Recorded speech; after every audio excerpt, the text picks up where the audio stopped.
ದಾವಣಗೆರೆ ನಗರದ ಯುಬಿಡಿಟಿ ಕಾಲೇಜಿನ ಸಭಾಂಗಣದಲ್ಲಿ ಕರ್ನಾಟಕ ರಾಜ್ಯ ಕಾನೂನು ಸೇವೆಗಳ ಪ್ರಾಧಿಕಾರ ಬೆಂಗಳೂರು, ದಾವಣಗೆರೆ ಜಿಲ್ಲಾ ಕಾನೂನು ಸೇವೆಗಳ ಪ್ರಾಧಿಕಾರ ಮತ್ತು ಔಟ್ಲಾಡ್ ಇಂಡಿಯಾ ಫೌಂಡೇಶನ್ ಇವರುಗಳ ಸಂಯುಕ್ತಾಶ್ರಯದಲ್ಲಿ ಅರೆಕಾಲಿಕ ಕಾನೂನು ಸ್ವಯಂ ಸೇವಕರುಗಳಿಗೆ 3 ದಿನಗಳ ತರಬೇತಿ ಕಾರ್ಯಾಗಾರವನ್ನು ಹಮ್ಮಿಕೊಳ್ಳಲಾಗಿತ್ತು.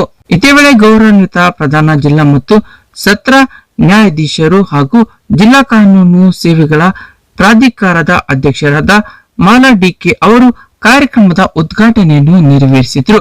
ಬಳಿಕ ಮಾತನಾಡಿದ ಅವರು, ಸರ್ವರು ಸಮಾನಾಗಿ ಬದುಕಲು ದೇಶದ ಕಾನೂನುಗಳ ಬಗ್ಗೆ ಪ್ರತಿಯೊಬ್ಬರೂ ತಿಳಿಯಬೇಕು. ಈ ದೃಷ್ಟಿಯಲ್ಲಿ ಎಲ್ಲರಲ್ಲಿಯೂ ಕಾನೂನಿನ ಅರಿವು ಅವಶ್ಯಕವಾಗಿದೆ. ಆದ್ದರಿಂದ ಕಾನೂನು ಸ್ವಯಂ ಸೇವಕರುಗಳು ಸಾಮಾಜಿಕ ಬದ್ಧತೆಯೊಂದಿಗೆ ಕಾರ್ಯನಿರ್ವಹಿಸಬೇಕು ಎಂದು ತಿಳಿಸಿದರು. ಯಾವ ತರ ಅಲ್ಲಿ ತೊಂದರೆ ಆಗಿದೆ, ಈ ಸುಮಾರು ಪೆನ್ಷನ್ ಪ್ರಾಬ್ಲಮ್ ಸುಮಾರು ಜನ ಗೊತ್ತಿರುತ್ತೆ. ಪೆನ್ಷನ್ಗೆ ಆ ಒಂದು ಲೇಡೀಸ್ ಅಥವಾ ಬೇರೆ ಯಾರನ್ನ ಆಗ್ಲಿ ಅಥವಾ ಅವ್ರ ಮಕ್ಕಳಿಗೆ ಏನೋ ಒಂದು ಎಲ್ಲಿ ಏನ್ ಅಪ್ರೋಚ್ ಮಾಡ್ಬೇಕು, ಯಾವ ಆಫೀಸ್ ಹೋಗ್ಬೇಕು, ಏನ್ ಅರ್ಜಿ ಸಲ್ಲಿಸ್ಬೇಕು, ಹೆಂಗ್ ಅಪ್ರೋಚ್ ಮಾಡ್ಬೇಕು ಅನ್ನೋದು ಒಂದು ಗೊತ್ತಿರಲ್ಲ. ಅದರಿಂದ ಅವ್ರಿಗೆ ಧೈರ್ಯ ಕಡಿಮೆ ಇರುತ್ತೆ. ಸೊ ತಾವೆಲ್ಲ ಒಂದು ಗೈಡ್ ತರ ಅವ್ರಿಗೆ ಒಂದು ಲಾ ಮತ್ತೆ ಜಸ್ಟಿಸ್ ನಡುವೆ ಇರುವಂತಹ ಬ್ರಿಡ್ಜ್, ತಾವು ಅವ್ರಿಗೆ ಹೆಲ್ಪ್ ಮಾಡುವಂಥದ್ದು. ಎಲ್ರಿಗೂ ಸಮನಾಗಿ ನ್ಯಾಯ ಕೊಡ್ಬೇಕಾಗುತ್ತೆ.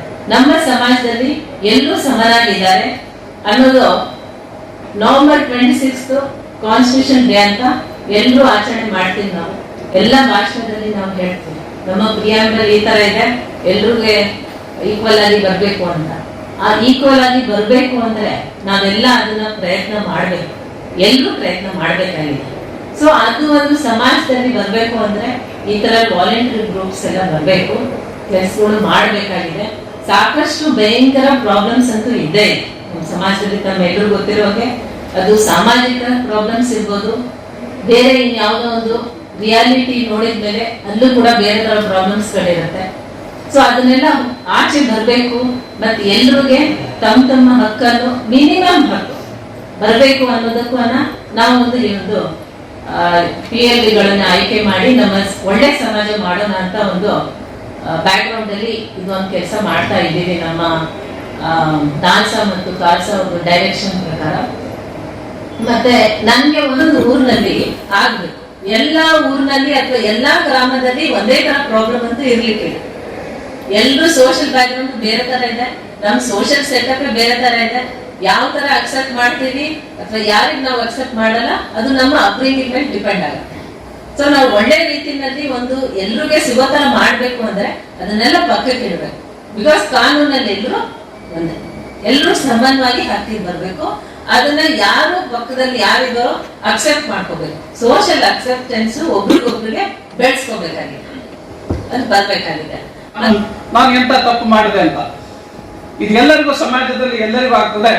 ಹಾಗಾಗಿ ಕಾನೂನನ್ನ ತಿಳ್ಕೊಳ್ಳೋದ್ ಬಗ್ಗೆ ಯಾರಿಗೂ ಆಪ್ಷನ್ ಇಲ್ಲ, ಆಯ್ಕೆನೇ ಇಲ್ಲ. ನೀವು ತಿಳ್ಕೊಳ್ಬೇಕು, ನಮ್ಮ ಸಮಾಜದಲ್ಲಿರೋ ಎಲ್ಲರೂ ಕಾನೂನನ್ನ ತಿಳ್ಕೊಳ್ಳೇಬೇಕು, ಆಪ್ಷನ್ ಕೊಟ್ಟಿಲ್ಲ. ಆದ್ರೆ ನಿಮ್ಗೆ ಗೊತ್ತಿದೆ, ಅನಕ್ಷರಸ್ಥೆ ಬೇಕಾದಷ್ಟು ಜನ ಇದ್ದಾರೆ. ಇವನ್ ಅಕ್ಷರಸ್ಥರಿಗೂ ಕೂಡ ಎಲ್ಲರಿಗೂ ಕಾನೂನು ಗೊತ್ತಿದೆ ಅಂತ ಏನಿಲ್ಲ. ಇವತ್ತು ಕೋರ್ಟಿಗೆ ಬರುವ ಕೇಸ್ಗಳಲ್ಲಿ ಬರೀ ಬೆಟ್ ಹಾಕುವವರು ಮಾತ್ರ ಬರ್ತಾ ಇಲ್ಲ, ಎಲ್ಲ ರೀತಿಯ ಜನರು ನ್ಯಾಯಾಲಯಕ್ಕೆ ಬರ್ತಾ ಇದ್ದಾರೆ. ಎಷ್ಟೋ ಜನ ಕಾನೂನನ್ನ ತಿಳ್ಕೊಳ್ಳದೆ ಅಕ್ಷರಸ್ಥರು ಕೂಡ ಕಾನೂನನ್ನ ತಿಳ್ಕೊಳ್ಳದೆ ಸಾಕಷ್ಟು ತೊಂದರೆಗಳಿಗೆ ಒಳಗಾಗಿದ್ದಾರೆ.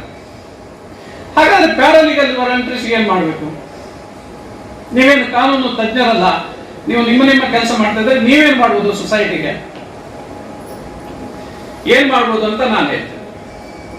ಈ ಸಂದರ್ಭದಲ್ಲಿ ಗೌರವಾನ್ವಿತ 2ನೇ ಹೆಚ್ಚುವರಿ ಜಿಲ್ಲಾ ಮತ್ತು ಸತ್ರ ನ್ಯಾಯಾಧೀಶರಾದ ಪ್ರವೀಣ್ ಕುಮಾರ್, ಗೌರವಾನ್ವಿತ ಹೆಚ್ಚುವರಿ ಜಿಲ್ಲಾ ಮತ್ತು ಸತ್ರ ನ್ಯಾಯಾಧೀಶರು ಮತ್ತು TSC 1 ಗೌರವಾನ್ವಿತ ಜಿಲ್ಲಾ ಕೌಟುಂಬಿಕ ನ್ಯಾಯಾಧೀಶರಾದ ಶಿವಪ್ಪ ಗಂಗಪ್ಪ ಸಲಗಾರ್, ಜಿಲ್ಲಾ ಕಾನೂನು ಸೇವೆಗಳ ಪ್ರಾಧಿಕಾರದ ಸದಸ್ಯ ಕಾರ್ಯದರ್ಶಿಗಳಾದ ಮಹಾವೀರ್ ಮಾ ಕರೆನ್ನವರ್, ಔಟ್ಲಾಡ್ ಇಂಡಿಯಾ ಫೌಂಡೇಶನ್ನ ತರಬೇತುದಾರರಾದ ಶಮಾ ಡಿ, ವಿಮನ್ಸ್, ನಿಹಾರಿಕಾ ನಾಯ್ಡು, ಮಿ ಥಾಮಸ್ ಸೇರಿದಂತೆ ಗೌರವಾನ್ವಿತ ಜಿಲ್ಲಾ ಎಲ್ಲಾ ನ್ಯಾಯಾಧೀಶರು ಉಪಸ್ಥಿತರಿದ್ದರು.